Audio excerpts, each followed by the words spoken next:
Hey guys, Shoelaces 13 here. I'm Micheala and Chase doing some dressage commentary on 2A novice test. This is the one here. I'm riding and coming in for the salutes, which was a really bad hold. He looks good. Like they like that he has his head really high in dressage, but the difference is that his nose has to be flat, so he can't have his nose poking out. That's so difference. He's definitely not on the bit there. Cut that corner off a bit tight. It wasn't a square halt either, so make sure you get square halts. My sitting trot is a bit bouncy, yes, because this is one of my first sitting trot dressage tests, guys. No critics, okay? Well, it doesn't really matter when you're first starting out. I mean, sitting trot, you got to practice a long time to make it look good. You know, it's not a look good kind of. That was good. Was that a 10-meter circle? That 10-meter circle was a good size. I mean, it wasn't too big. It wasn't too small. Remember, it's 5 meters either side. He was bending. That was accurate. So I got a 5 for that. She says more bend through the corner, losing impulsion. Okay, there it is again. It's sort of like symmetry, basically. Dressage is always symmetry. Always equal on both sides. Right, yep, looking good. So his frame still isn't very good, but that's fine. As long as she's quite accurate, I mean, you'll get that in time. Yeah, see, look, he's dropping now, he's relaxing. And see how his nose isn't poking out, how it's flat, so that's much better.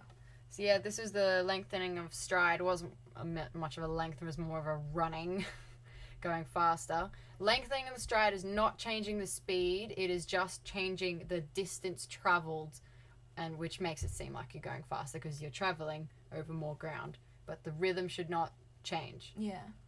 Another thing too is a lot of dressage is knowing timing and feel, and also knowing your horse as well. You can see Napoleon's ears. If you watch him, he's listening to her aids, even though his frame isn't quite perfect sometimes, and sometimes the strides aren't what you want and stuff. At least he's listening, he's trying, he's focusing, so that's what you really want. Yeah. That serpentine was okay. I sort of cut the corners and it wasn't as round as it could be. Remember to practice, even just putting cones where you have to go through. That's the easiest way. That was a good transition, by the way, back there. And then turn on the diagonal, so you got to remember to go to your marker really well, and she did that really well. Yeah, so just imagine the horse's ears and put the marker between his ears, and that makes it the most accurate, because obviously if your horse is straight, then you're going to go straight to the marker. Another thing too, which Napoleon doesn't do as much as my horses, when they're in the walk, they're listening to your aids so much that they get really, really wobbly, and there's not much that you can help by that except practice and just relax. Yeah, more. And it depends on the horse. Like Napoleon's perfect at his walk. He's not as wobbly. They're looking for over track as well. If it says medium walk, they want over track. That was a good transition. Yeah, see, he's really excited. His tail will swish around. See his ears, yeah. He's still a bit above the bit. Alright, so this is a 15-meter circle. I got a 5 for this, and it says I'm falling in a bit, which I am. I haven't balanced incorrectly with my outside rein. Alright, so here we go again. Swishing his tail. Remember to always support with the outside rein and prepare for your transition here. That was an okay transition. I think I got, I needed a better preparation for that. The one thing Micheala is terrible at, she doesn't look up. So yeah, remember to look up. Look up. That was a good transition again.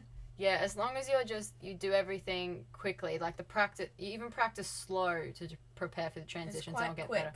Yeah, and see, I'm not supporting it with my outside rein, so he's tipping in a bit. So you'll see that his neck's sort of bent as well.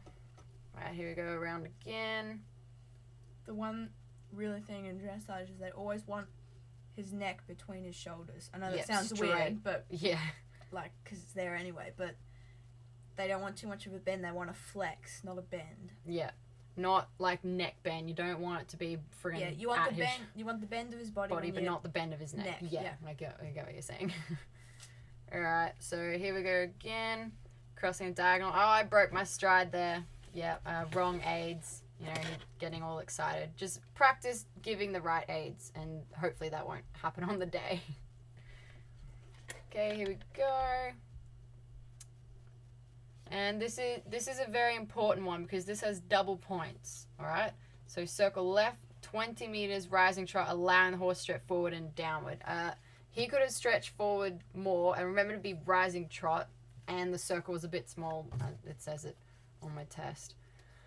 But yeah, basically if you just practice just letting the rein slip through your fingers, the horse will stretch down. As long as you're not too abrupt, then he'll just relax.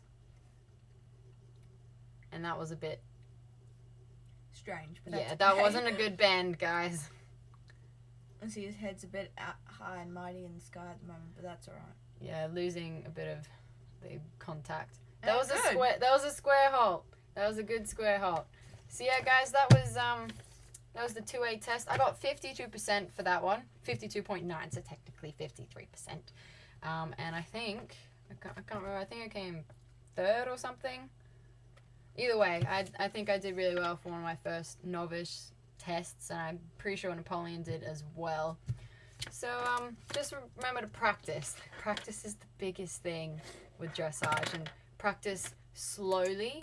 Like, even if you just slowly practice your transitions and not actually make the transition, but the movements and preparation required to do that, it'll be so much easier when you actually want it to happen, as I've needed to do. Alright guys, so thank you for listening to this commentary. I hope you enjoyed it, and we'll see you next time for the next commentary. Shoelace 13, this is Michaela. And Rose. See you later. Bye.